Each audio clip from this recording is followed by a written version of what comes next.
Kweku Ediama answer coming up. Minority in Parliament withholds approval vote for Chief Justice nominee amidst unresolved ruling on a Sin North Member of Parliament. The strike that was pronounced recently, to the best of my knowledge, and not just briefing, but personal knowledge, matters are under control. We've had meetings with them. We are one family, and I believe that very soon we will see the court. Also coming up, judicial service strike paralyzes legal system as nationwide industrial action enters second day amidst demands for improved salary structure. We respect the call that they are making all right. We understand the interventions that they have done, and we are very much appreciative of the work that management, the acting Chief Justice and his management has been doing and have done for us. However, at this moment, we don't have anything on the table, and when you don't have anything on the table, you cannot call off the strike. Otherwise, the whole thing becomes EP presidential nominations open. Our special candidate that we know, inshallah, by 2025, he is going to be our sitting president. For sure, it will come to pass. And that history has captured it. And all Ghanaians everywhere know. And later in the bulletin, Ghana Police Service to release findings on killing of 20-year-old person in Wa by a police officer by middle of June 2023. Since the incident happened, I think the IGP is someone who has been calling me day in and day out to find out how the family is doing, how the deceased parents, how they are feeling about the issue. And I said, well, this is a deep personal loss to the family.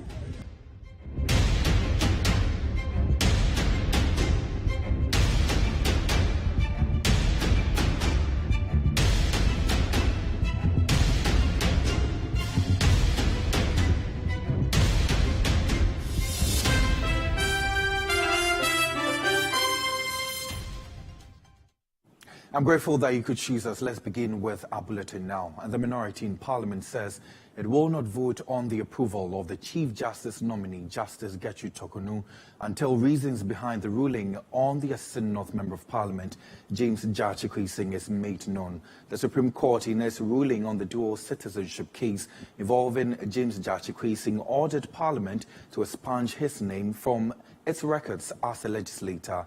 In his opening remarks, the minority leader, Keiso Atoforcing, says its decision on the approval or otherwise of Justice Gertrude Tokonu would be determined by the details of the ruling. The minority leader, Dr. Keiso Atoforcing, in his opening remarks at the vetting of the Chief Justice nominee, Justice Gertrude Tokonu, made it clear that the minority would not vote on the approval of the Chief Justice nominee until reasons behind the ruling of the Supreme Court on the Sin North MP James Gyakye in the dual citizenship case is made known. We are of the view that we should be given opportunity to get a copy of the ruling so that we can be able to ask her questions based on her ruling. We are going to start the vetting, obviously, using the information that we have. But unfortunately, we cannot conclude on the matter until we have the ruling on the latest judgment for that she took part. So, the Chairman, I think it's pretty straightforward. It is open for anybody whilst we are here to ask any question. Yeah. But it does not appear that because a judgment of a court, not her judgment, the Supreme Court, you have not had a copy, it in any way precludes the Appointments Committee from concluding elsewhere. I don't think we should encourage that kind of nonsense. The Judicial Service Staff Association of Ghana, JUSAC, on Wednesday embarked on a nationwide strike over what it says is the government's delay in reviewing its salaries and related allowances due to the industrial action. Courts across the country were locked. Speaking at the Appointments Committee during her vetting, the Chief Justice nominee, Justice Gertrude Tokonu, assured that the court would soon be opened due to ongoing discussions to resolve the matter. The strike that was pronounced recently, to the best of my knowledge, and not just briefing, but personal knowledge, matters are under control. We've had meetings with them. We are one family, and I believe that very soon we will see the court doors open. Can I, in respect of the strike which you have just made, what is the specific issue on which the Judicial Service staff have gone on strike? It's about the review of salaries. There is a structure for the review of salaries on a biannual basis, and that process started. And staff, I think, are of the opinion that it's going too slowly, and this is why they've gone on strike. But the process is very much going on, and yesterday we were in meetings. Has the judiciary defaulted on their part of that process? I would say not at all, because it's not a process that's limited to the judiciary. It's a process that starts with proposals from the judiciary, goes to the Judicial Council, goes to the executive, Ministry of Finance is involved, the Office of the President is involved. So it's a cycle, and then they get back to the judiciary. It's a cycle, and as I said, the process is ongoing. I think their complaint was that it was going too slowly. Justice Gertrude Tokonu also made it clear during her vetting that the issuing of contempt summons is to ensure that the apex court is not scandalized beyond boundaries, and this comes on the back of a summons that was issued to a lecturer of the University of Ghana, Dr. Kwese White, for making a comment deemed as derogatory against the Supreme Court. We have close to 400 courts. Within these 400 courts, we have 5 levels of courts: district courts, circuit courts, high courts, court of appeal, and Supreme Court. The Supreme Court is just one out of these 400 courts. And the Supreme Court is the ultimate voice of authority for the entire judicial stream. Now, if the Supreme Court is not alert and alive to its responsibility to ensuring that the justice systems are not denigrated beyond boundaries, those below us are likely to suffer much more than we. And I can say that this is not a recent trend. The issuing of contempt summons has always been a tool that has been used by courts to ensure that the dignity of the court is not scandalized. Justice Gertrude Tokonu also denied assertions that the Supreme Court is biased when delivering rulings on political cases. She explained that the unanimous decision means that the ruling is based on law. Whenever you encounter a unanimous decision, it tells you that the law is totally on the side of the position taken by the court. That every member of the court, in fidelity to their judicial oath, cannot take a different position. It tells you that that is what the law is. So the only response is to learn from what the law says. So it's not a matter of bias. It's a matter of the legal position. She also advised the public to desist from giving out monies to intermediaries in a bid to influence judges, because most of these monies do not end up with judges. The Judicial Service has more than 7,000 employees. Only 400 or so are part of the judiciary. Anyone who presents themselves as able to take money on behalf of a judge gives that perception. And very often, we as judges, including those of us with the reputation of being unbribable, find ourselves in that corner where people go out and present that they are going to give you money. And others believe it because they don't know it. So they don't know that you are unbribable. So there's a whole market, we call it judicial predators. There's a whole predatory group around that function. And that is something that we constantly try to address in our study of ethics, both for judges and for staff. So there are interventions, they just have to be deepened. And then for the community to understand, this is something I would really love to tell Ghanaians, that for every 10 people who tell you, give me money for a judge, you can be sure that 9 likely is going into that person's pocket and not to a judge. So please, don't give money to people to take to judges because it's their own market. Reporting from Parliament, my name is Ni Aikwe Okain for Citi News. Now, the nationwide strike by the Judicial Service Staff Association of Ghana, JUSAG, has entered its second day despite calls from the management of the Judicial Service to end the industrial action. JUSAG initiated the strike to demand the approval of an improved salary structure for the period between January 2023 and December 2024. As a result of the ongoing strike, legal processes across the country have come to a standstill. This report has more. According to Article 149 and 158 Clause 2 of the 1992 Constitution, it is the responsibility of the President, upon the advice of the Judicial Council and in consultation with the Public Services Commission, to determine the salaries of judicial service staff. Traditionally, these emoluments are reviewed every 2 years. However, JUSAG claims that the last review took place in January 2021 and insists that another review should have been conducted since then. After several unsuccessful attempts to obtain government's approval for the new salary structure, JUSAG declared a strike on January 24, 2023. The strike has had a significant impact on the legal system, with court proceedings coming to a halt across the country. As a result, courtrooms remain closed, leaving individuals seeking legal services in a state of uncertainty.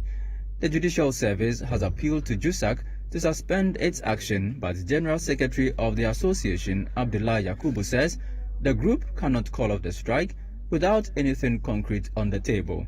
We respect the call that they are making, all right. We understand the interventions that they have done, and we are very much appreciative of the work that management, the acting Chief Justice and his management has been doing and have done for us. However, at this moment, we don't have anything on the table, and when you don't have anything on the table, you cannot call off the strike. Otherwise, the whole thing becomes meaningless. At least if we have some pre-meeting discussion and commitments being put on paper and signed by all the parties, given a clear roadmap as to how our demands are going to be met within a certain time frame, then it becomes convincing and enough commitment for us to think of not calling off the strike, but possibly suspending the strike, hoping that within the window given, we can resolve the matter and we will now call it off completely, or if it is not resolved, then it will continue. A visit to various courts in Accra, including Kaneshie District Court 1 and 2, the Law Complex and the Circuit Court, revealed deserted premises with only a few frustrated clients who were unaware of the ongoing strike. I came to pick my land document at the registrar's office, actually. I'm here, they said they are in the strike, so I don't know how to do. And then I don't even hear anything about that. So I just arrive and then know that they are in the strike. I'm coming from Kasua of Anko. Yes. So I don't know. It affected me because I'm using the document for my papers. So I have to take it. And I don't know the day that it will be resumed. I'm here today to find out exactly what's going on. Because actually we have cases, to be heard today. But unfortunately, due to this strike action, administration of justice had come to a halt. JUSAG acknowledges the difficulties faced by court clients but refuses to take responsibility for the impasse. Abdullah Yakubu, the General Secretary of JUSAG, asserts that the government could have taken more proactive measures to prevent the current situation. JUSAG insists that concrete action must be taken by the government before they consider suspending the strike. In fact, we are so sorry for the clients who turn up to the court and only to be disappointed. If they had listened to Citi FM Eyewitness News on the day we declared the strike, they wouldn't have wasted their time to come to court. However, the situation we found ourselves in was avoidable if the government had paid heed to the warning signals that we give. If the government had respected the directives of the Labour Commission to organize the meetings within the 2 weeks window that was given to us, so that we could have resolved that issue from that period. If the government decide not to address those issues within that period, then it appears as if government wasn't paying attention to the repercussions that our strike will have when it is finally declared. And we are now at where we are. The blame should not be placed on the doorsteps of JUSAG members who are struggling and suffering because of the meager incomes that they earn. It should be directed to government to tell us why they allow us to pass through all this process and get to where we are now without our demands still not met. Today marks day 2 of the strike by the Judicial Service Staff Association of Ghana. Our assessment of the court premises this morning revealed a similar situation from yesterday. Empty court premises, empty courtrooms. Work has actually come to a standstill. The Judicial Service Management appealed in a statement to JUSAG to return to work while negotiations continue, but that appeal has actually fallen on deaf ears. The strike continues. My name is Charles Osukumi. I've been reporting for Citi News.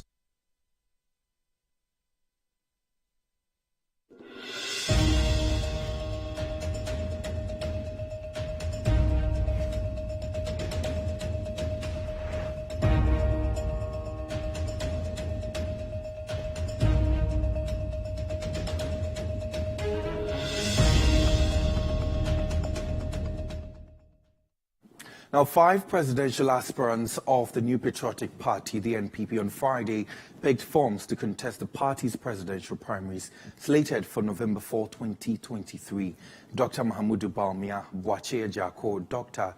Kofi Konadu-Apraku, Francis Adainimo, and Kwabena Ejapon had their agents pick up forms on their behalf. The party on Friday opened nominations for all individuals seeking to lead the New Patriotic Party in the 2024 elections. Citi News' Samira Fe has more in this report. The first to pick forms was a group calling itself Dr. Bawumia Fan Club, who did on behalf of Vice President Dr. Mahamudu Bawumia. The group believes the Vice President remains the party's best bet to break the 8. Here is Itim Jakari, who leads the group. Our special candidate that we know, inshallah, by 2025, he is going to be our sitting president. For sure, it will come to pass. And that history has captured it. And all Ghanaians everywhere know that if we bypass our man of knowledge, if we bypass our man of humility, nobody else. Because of currently the world is in a knowledge world, and we need somebody who is so dynamic, who understands the system, who has already initiated a transformational agenda in the country, and we are all living testimony to that fact. So today we are here as a supporting fan to make sure that, in fact, this is a surprise to him, because he was expecting that, but then the Bawumia Fan Club decided that they will pay and pick the form, go and present it to our father and our president to be this form. And that is why we have gathered it. The next to pick was Boakye Agyarko, the former energy minister and the 2012 campaign manager for Nana Akufo-Addo and the MPP. His aide, Benjamin Ama, tells Citi News Boakye Jako is the man for the MPP. We are very confident that this is the man God has prepared among all the men we have in the MPP to succeed our current president, Nana Akufo-Addo. And we believe that with his capability and as without him, the engine of public policy in the MPP, he will be able to help bring hope to the ordinary Ghanaian. He's been campaigning already. Yes, he has gone around all the 16 regions of Ghana, and like I said, we are touching the base. That is why you don't see us making a whole lot of noise. We are targeting the actual electoral college for the special voting, and by the grace of God, when we go through, we will be able to touch the grassroots as well for the general election. You're confident he will make the first 5? By the grace of the Almighty God, Honorable Boakye Jako will be among the first 5. What's his campaign message? Bringing hope to the ordinary Ghanaian.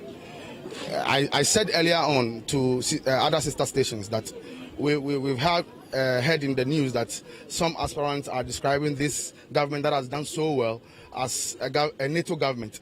But I beg to differ. That's the same candidate has been part of this government. And so if you describe a government that has been part of since its inception as a NATO government, then who are you? So with no malice aforethought, all we are saying is that when you parade your best medical doctors and you put them to test, only one person will win. And we have all the men in the MPP to lead the party. But among them, Honorable Boakye Jako is the best. Another aspirant who picked form on Friday was Dr. Kofi Kunedu Apreku. In 2007, Dr. Apreku was one of the 17 aspirants who contested the famous Legon Congress. This time round, he's hoping to be elected flag bearer. Head of communications for Dr. Apreku campaign team, Kwame Obiri Nkansa, says his boss has a brighter chance of leading the MPP into the 2024 election. Dr. Apreku says, look at me. Without me, there's no hope for you because I've been there and I know when you were mobilizing people in the Central Market, Makola Market, everywhere, people were contributing. They were genuinely contributing to the Patriotic Party because they know that this party that can salvage this country out of our economic woes. So that is what Apreku brings on the table. He knows the party inside out. He started it all, and he knows it all. We are not going for a popular contest, or we are not going for a beauty pageant. We are going to the party people who know the party inside out, the party people who knows that New Patriotic Party stand for a certain principle. And if you know Dr. Apreku, who was part of the formation of this party, it means he knows the party principles. Former MP for Mampong, who was one of the contestants for the 2014 contest, Francis Adainimo, also picked forms on Friday. His spokesperson, George Obin Inchi, explains why his boss will be the president of Ghana in 2025. If MPP can win the next general election, it has to be someone who is not part of this administration. We are looking for someone who is very noble, a person with great nobility, a person with an unblemished character, who is respected across the country, a person who is blameless, with great wisdom and understanding to lead the party into the next general election. Honorable Adainimo, people tend to have faith and trust in him. They see him to be very credible. We deal with people all over the country, and that is what we get. So we believe that if the party will go for Honorable Adainimo, the party can be assured of victory in 2024 general election. The last to pick form was Kwabena J. Japon, the former General Secretary of the MPP. Mr. Japon will be making a second attempt to lead the MPP as a flag bearer after a failed attempt in 2007.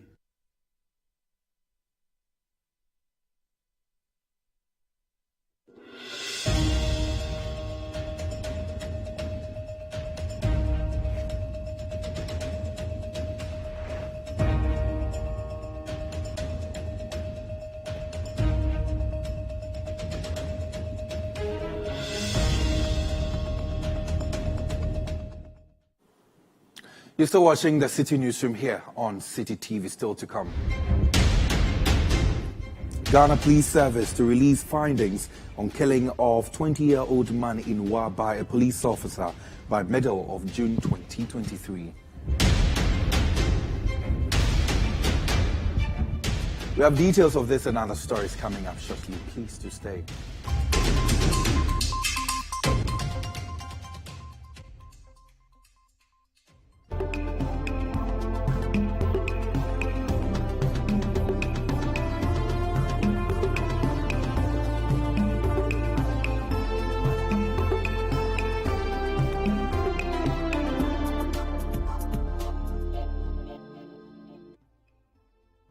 Pepsodent is aware that globally, 1 in 2 children suffer from cavities. That's why by giving her Pepsodent, you're not only protecting her teeth, but also helping her grow up and thrive at every stage of her life with a healthy and confident smile, so she can succeed and achieve all of her dreams. Because every smile matters.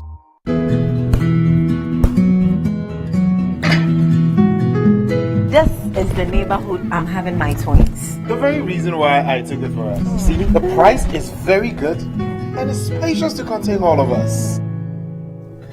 Alphabet City. Now I'm a landlord. I don't pay rent. And my Airbnb business is booming. To me, Palmini, bank and I'm going to say Alphabet City. The pension pay me 20%. The payment plan, I want to share my man. Just say, very smooth. This is a healthy place to raise our families and creating peace. Come on, be my neighbor. Alphabet City, the ABC of Home Sweet Home. Alphabet City is a classy and peaceful gated community in Sakumono. We have 24/7 top-notch security and high-quality access roads. We have 3 bedrooms and 2 washrooms, 3 bedrooms and 3 washrooms with boys' quarters. We have 3 bedrooms and 4 washrooms. We have 2 bedrooms and 2 washrooms, all with beautiful kitchens and kitchenettes. Call Alphabet City on 0240-111119 or 050-44-99999. Alphabet City, the ABC of Home Sweet Home.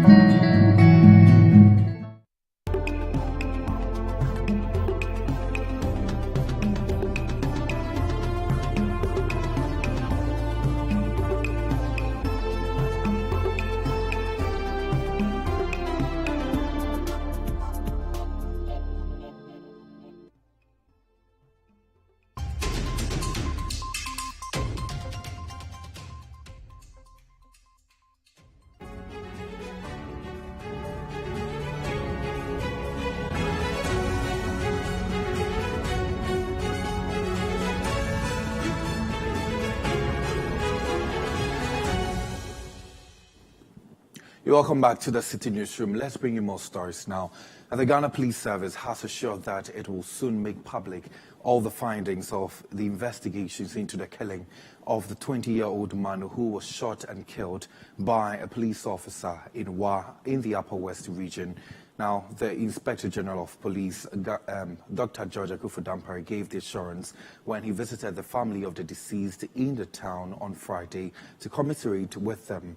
Dr. Dampare, who was accompanied by other top officials of the Ghana Police Service, gave the family up to the middle of June 2023 to release the findings of the investigations. There is more in this report filed by Citi News' Latif Mahama. Abubakar Shahid, who was reported to have been an Arabic student, was allegedly shot and killed by the police on Thursday, 9th March 2023, upon suspicion that he was an armed robber. Some rampaging family members of the deceased fiercely resisted the robbery attack on him and besieged the Upper West Regional Police Headquarters and the Regional Coordinating Council to ask for an apology and a thorough investigation into the killing. The IGP swiftly dispatched a high-powered delegation to commiserate with the bereaved family and to assure them that the matter was under investigation. Nearly 3 months after the incident, the IGP on Friday called on the family and promised that details of the investigation into the killing of Abubakar Shahid will be presented to them and the general public by middle of June. The IGP, who did not allow to be recorded on camera, thanked the family for their patience and cooperation throughout the period of investigations. Spokesperson for the bereaved family thanked the IGP for the visit and assurance. What we need is justice. Since the incident happened, I think the IGP is someone who has been calling me day in and day out to find out how the family is doing, how the deceased parents, how they are feeling about the issue. And I said, well, this is a deep personal loss to the family, but death is real. We have nothing, but we want justice, such that such occurrences will not happen in future. He said though the family has so much trust in the police, they will not accept any robbery charge on the late Abubakar Shahid because he was a known law-abiding citizen. But we know our child, we know our word before they shot him. Should the reports come, we don't actually pray or force them that they should write the report to favor us. But they should try to do the right thing. And that is to say, yes, it was a straight bullet that gets your brother. But the one we are targeting is not the one. We are sorry, they will know where to go. But should in case they come again to hide behind the truth and say that he was an armed robber, like they alleged earlier, then we won't agree. What happened to Shahid, we don't want it to happen in future. Now Shahid has gone. It could be that me or you or someone else from somewhere. That's what we don't want. That's why we want justice to take its course. Justice in a sense that Shahid, as we all know in the community, is very humble, law-abiding citizen. And there's no iota of truth. The allegation the police raised at the early hours of the incident. The IGP and his team are in the region to also attend the funeral of the paramount chief of the Jirapa traditional area, Peter Namfuri, who served as IGP during the Rawlings regime. Reporting for Citi News, Latif Mahama. Wa.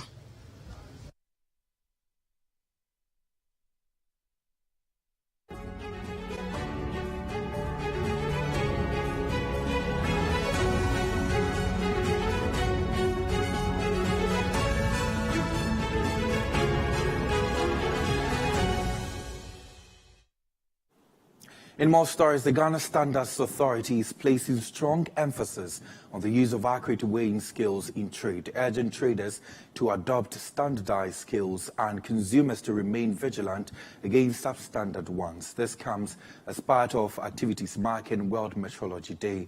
Citi News' Fred Ho has more. Commemorates World Metrology Day. The Ghana Standards Authority recently visited the Agbugbushi market to educate traders about the benefits of using standardized weighing scales for their product sales. This annual event highlights the importance of international cooperation in metrology, the science of measurement, and emphasizes its significance in daily life, science, industry, and society. During the visit to Agbugbushi market, officials from the Ghana Standards Authority engaged with a variety of stakeholders, including cold store operators, sellers of food products using weighing scales, and those who rely on traditional means of measurement. You are selling ginger in a small basket. How much is it? That one is 20 cedi. How did you determine the quantity for 20 cedis? I'm just doing it like that because I don't used to weigh it. I'm just doing it. I'm just packing it inside the basket. I'm not weighing it. But what is the volume of the basket? You know there are some. So with the basket, what size did you use to determine the basket? This one is the medium basket. This one is a medium. This one is not a large. But when you look at Olonka and then even bucket, you would know that this is 50 grams, 15 gram, 20 gram. Can you tell if this is like 50 gram? Yeah, this one can be. This one will be 50 gram. Can reach 50 gram, I'm sure. Because I used to weigh some here. Can reach 50 gram. When was the last time you weighed?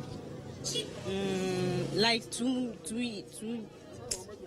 So if you are selling this for, not trying again. If you are selling this for 20 cedis, how do you know whether you are making profit or you are losing? I make profit. If like I sell this 120 cedi, it's better more than 5x. So the young lady is now going to weigh the 2 baskets of ginger for us to establish the weight of what she's selling for 20 Ghana cedis. Now we've seen the very first basket, which is going for 1.5 kilo, if I'm right. Yes, so that is 1.5 kilo for the first basket. Now let's see the second basket.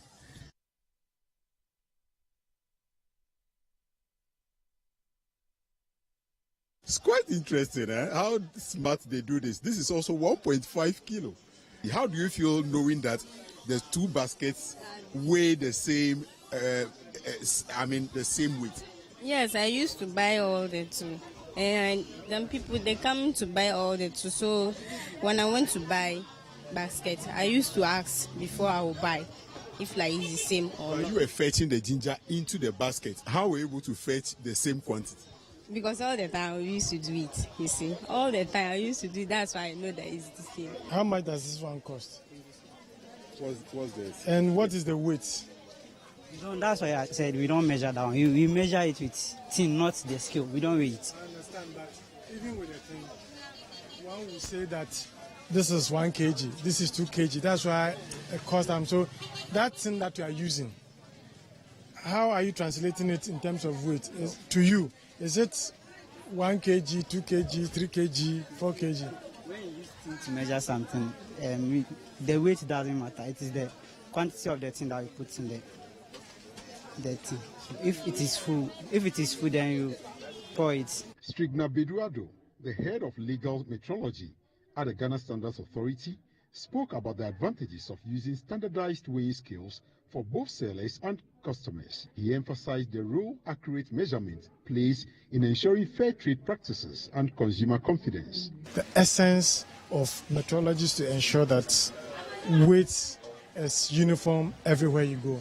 So if I buy something 1 kilo in Ghana, it shouldn't be any different when I go to the UK or the US. What we realize is that even from the same Gary seller, they have this standard can that they call Olunkas, we all know. They have about 2 of them. So we made them measure 1 of each. But we realized that when we weighed it, they all had different weights. When we're going to the butchers, for instance, immediately they heard the Standards Authority are around. Some of them started hiding their scales. So the perception is that they feel that our interest is only for the customer. But we explained to them that it could so be that they are also losing themselves because maybe they think that they are actually selling 1 kilo for 1 kilo, but maybe they are selling 1.5 for 1 kilo. So instead of trying to hide their scales from us, it will be better for us to do it for them. This year's World Metrology Day theme focuses on measurements that support the global food system. The theme was chosen to address the challenges posed by climate change and the distribution of food in the world with population of 8 billion as of 2022. Let's head to the northern region now, because for the past 7 months, service delivery at the Savalugu Municipal Education Directorate has come to a halt after the Northern Electricity Distribution Company, NEDCO, disconnected the facility's electricity supply last year. The disconnection, Citi News understands, is as a result of an outstanding debt of 230,000 Ghana cedis owed to NEDCO. Our correspondent, Dinah Ngwan, visited the directorate and brings us the full report. During the visit to the directorate, most staff members had deserted their offices. Some had resorted to sitting under trees to seek fresh air due to the excessive heat within the offices. Teachers who visit the directorate to collect their letters and other documents are often left stranded as the officers in charge are unable to print them. Information gathered reveals that the accumulated debt was inherited from the Savalugu Municipal Health Directorate, which was the initial occupant of the building. While officials from the Ghana Education Service, GES, have declined to comment on the matter to Citi News, Hazia Aishetu Seidu, the municipal chief executive for the area, has provided an explanation of the situation. So happened that they were within our premises and their lives were being taken care of by us. But For 2 years now, they have an office that was being occupied by Ghana Health Service. And fortunately for us, we got a building that they moved to occupied. Then education had to move to their building. At the time they got there, we didn't know they had accumulated bill, you understand. And that has to do with the cold chain system that the Ghana Health Service runs for their vaccines, because their air conditions and other things have to be on their fridges 24/7. So when they started with these prepaid meters, they came to disconnect us. As an assembly, we also owed an education, like the building that they are occupying now, which health has accumulated there for 174,000. They too added onto that bill, and it became like 230,000. You understand? So when they came to disconnect us, we actually had it very tough with VRE, NETCO, because we had to sit with them. As the assembly was out of power for about 3 to 4 days, 5th day. So we had to sit with them and negotiate. And because our bills were a bit manageable, we were able to agree with them that we'll pay some part of the debt. Then, as I went back power, we'll be using some money to defray the. But unfortunately for us, like I just mentioned, theirs was just 230,000. And that one, we couldn't sit with them because they were asking of 1/3 of that money. And where was the assembly to get that 1/3? Because we have a budget, we strictly operate with our DACF, which has a budget line that you have to use it for, even when it comes, you understand. Now for IGF, it's nothing to write home about. She added that efforts are being made through the Northern Regional Minister's office to get power restored. The fact is, we are not responsible. We're just trying to help them get lights. So it went beyond us, and I had to go speaking to my minister to intervene, you understand, to see what we can do about it.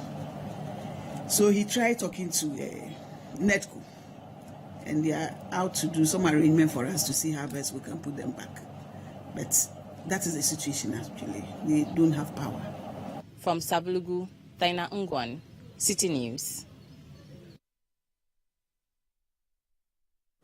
Now, workers of Reply Company Limited, a timber processing company in Sunyani in the Bono region, held a peaceful demonstration on Friday demanding improved working conditions and an end to what they describe as intimidation from the management.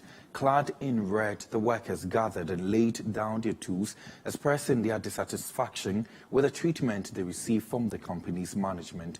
Citi News says Michael Saponinfom has more. Workers of Reply Company Limited, a wood processing company in Sunyani in the Bono region, have held a peaceful demonstration over what they describe as poor working condition and intimidation for the management of the company. The workers, clad in red, demonstrated for hours to register their displeasure over the treatment from the management of the company. According to the workers, several appeals made to the management of the company to improve their working conditions have not yielded any results. Police personnel from the Sunyani Municipal Police Command, numbering close to 100, were present to protect lives and properties. The chairman of the Timber and Woodworkers Union, James Kwabena, presented a petition on behalf of the aggrieved workers to the management of the company, which was received by the manageress of the company, Jean Yang Mi. She refused to speak to the media on the issue. James Kwabena, however, spoke to the news team. We are workers. I've been working from this woman 25 good years now. I haven't seen what when the government has presented a minimum wage, it should be a selective. It came across board. But why should it be a selective? That's what we don't understand. That's why we are doing this. And moreover, some of our workers are intimidated for the previous over a year now. Some will be beaten, some will be harassed. The most worst of all, a worker is working, whereby he wants to ease himself. Look at a woman who is about to go for a urinal. If again, I will deduct 100 cedis from your salary, or I'll make you absent. It's been going on and on. But this time we say we are fed up with it. Some of the workers also spoke to Citi News. We've worked with for about some 3 white people, about some 3 consecutive times now. These people are the 3rd one. And those of them that are passed, every year they pay our benefits. But these people, they have accumulated the benefit and they are insisting that they are not going to pay it on a yearly basis, but they will pay it in their own time. And another matter is that there are other sections that work for 3 shifts, and in the 9th shift, we require them to pay allowance, but no allowance. We work just for the night for them. Concerning income and other things, sometimes one thing we should know that there have been the previous Chinese company who hand over to these people. Do you heard of anything concerning demonstration? Because they went abreast with the conditions. But concerning these people, no, everything is awkward. From Sunyani, I am a case upon the phone for Citi News. This is still the Citi Newsroom here on Citi TV with me, Kweku Ediama, and still ahead.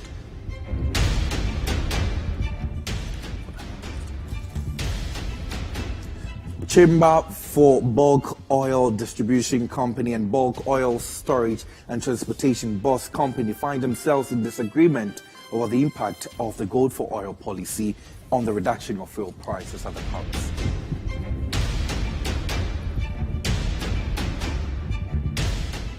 Details coming up shortly. Please do stay.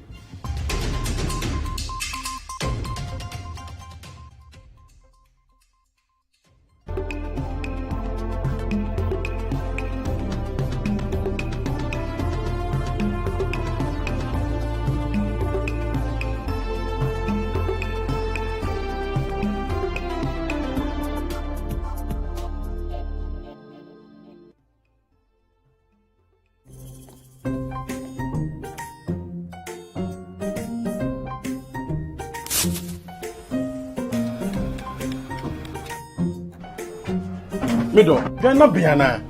I'm going to you about this. Every time I just say, baby, shit. Mangashi. Junior!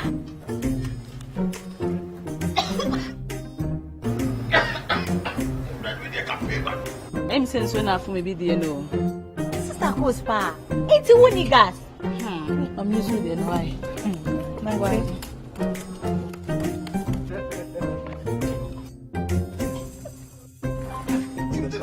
Down Yankanawa. Sister Cos. Use gas. Gas ye fast, ye easy, ye convenient. LPG, let me see your hand. Finally, anyone can become a household. Oh, wow. Yeah. You Go Flip, a real estate gaming platform that allows you to play and stand a chance of winning a house or cash or consolidated prizes, such as savings towards a house. Simple and easy to play. Visit www.yougoflip.com. Buy a ticket to enter the game. Wait for the end of the game to enjoy the win. Anyone can win. Flip it or own it. You Go Flip. This advertisement has been vetted and approved by the Gaming Commission of Ghana. Play responsibly, not for persons below 18 years, and gaming can be addictive.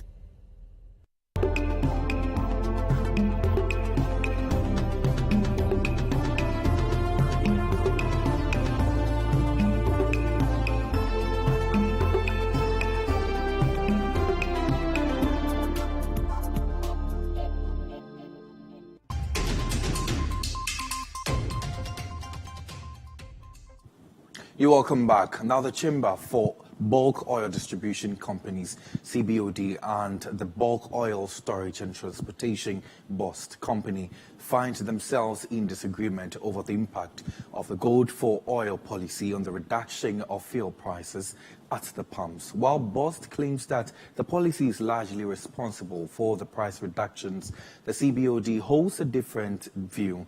In this report, Citi News' Hansen Ajiman examines the perspectives of these two key players in the following report, read to you by Hawa Idrisu. It has been 5 months since the government implemented the gold for oil policy as a solution to the rising fuel prices.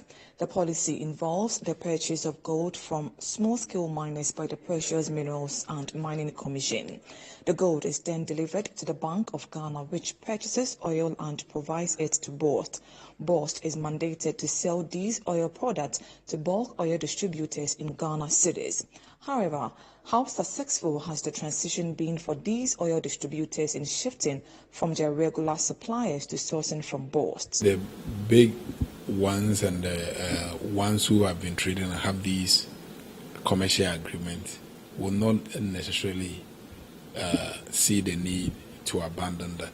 Initially, there was one or two who quickly felt that there was an opportunity for them to turn over the cash that they've accrued. Contrary to these claims, the bulk oil storage and transportation company states that almost half of the bulk oil distributors source their product from the gold for oil policy. The facts and figures say differently. If you don't mind, we can go to the board and I'll show you what's happening here. So you can see that in January when we started, we had only 5 BDCs we were selling to. February, we went to 6. March, it went to 19. April, 22. May, 22. As at 19th May, we still had 22. Okay. So the ecosystem, the licensed BDCs in the ecosystem is about 48. And we have 22 of them. The Chamber of Bulk Oil Distributors, however, insists that a significant number of its members do not obtain their product from the policy and accuses Bost of directly selling to oil marketing companies. With all that we know, that Nicodemously trading through some OMCs to supply to the market, but that in itself, yes, may not necessarily be an ethical way of conducting business. But in terms of competition on the market and the prices, is because maybe at the BDC level, the BDCs that are landing products are being much more competitive than them. That is why, as a result of desperation and frustration, they've decided to find a way of selling directly to the OMCs. And this is something that we expect the regulator to step up and investigate. Bost denies these allegations of selling directly to oil marketing companies. Do you see any OMC name on the board? The Chamber for Bulk Oil Distributors is asking for a probe into your activities. We sell through BDCs, that's it. Yeah, so the assertion that you are clandestinely selling to OMCs. It's amazing that since Gold for Oil started, I mean, my friends come up with one excuse or another for Gold for Oil not to work and adduce all kind of rumors and innuendos as to why the Gold for Oil program is being successful. Currently, the Gold for Oil policy accounts for 30% of the market share of bulk oil distributors. Nevertheless, the Seaboard claims that the implementation has resulted in increased demurrage costs for its members due to preferential treatment given to Bost. The issue about demurrages is hurting. That some of our members in the last 2 or so months are averaging demurrages over $1 million on their product. What this affects is careful planning, and which I think the regulator and the ministry really think that they want to clamp down on that coming into the next quarter. Bost refutes these claims and suggests that the Chamber's reaction stems from the market share it's lost as a result of the Gold for Oil policy. When you have an emergency and go to the hospital, do you expect preferential treatment? You do. Ghana has an emergency, and government has to use its agencies to solve that emergency. It's not a crime. Should that lead to the breaking or giving debts to private companies? I don't think, because the Gold for Oil just didn't happen overnight. It was announced, it took time. You brought in one cargo man, another cargo man 2, another cargo man 3. it's ramping. It's not even up to the 50% that we want. So, I mean, as to people carrying debt, it's a personal choice. Since the inception of the policy, BOST has sold over 3 billion cedis worth of fuel. Consequently, fuel prices have seen a significant reduction at the pumps. However, the chamber argues that the gold for oil policy has not contributed to the price reduction in any way.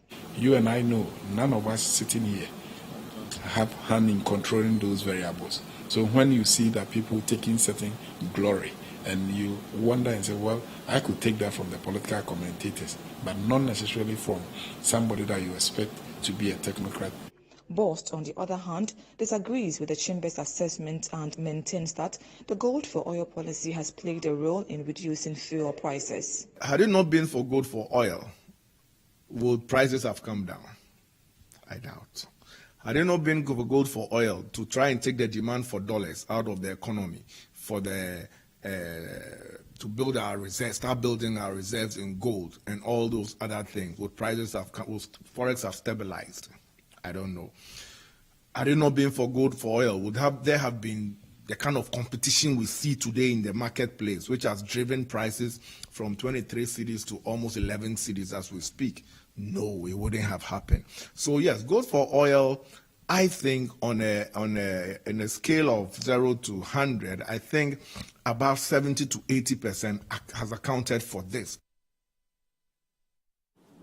Now, authorities at the Kumasi Technical Institute in the Ashanti region have asked over 500 students to go home for misconduct. The students, who all live in the boarding house, are said to have breached the rules and regulations of the school. Citi News' Ashanti regional correspondent Hafiz Tijani reports. School authorities will not give further information on the matter, but only said they took the action to instill discipline in the school. According to authorities, some yet to be identified students who went on a rampage on May 17 caused damage to school properties. The authorities say they have submitted an official report on the conduct of the students to the Technical and Vocational Education Training Directorate for the appropriate action. Citi News has learned that the affected students failed to attend a General Assembly parade on Friday, during which the authorities conducted a roll call. The authorities subsequently asked the students to pack their luggage out of the dormitories and will be made to face the school's disciplinary committee when they are recalled. The authorities are expected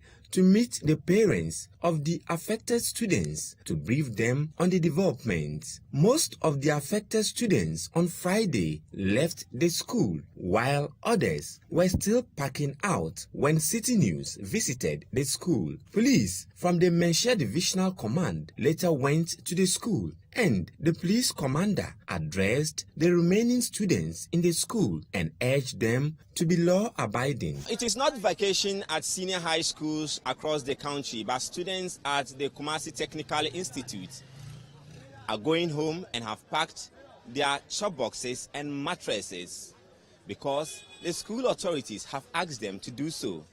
According to the authorities, the students will only be recalled to the school after a meeting with their parents. Hafiz Tijani, Citi News, Kumasi, Ashanti region. And that's it for today's edition of the Citi Newsroom here on Citi TV. Our website, citinewsroom.com, has more information on our top stories and more.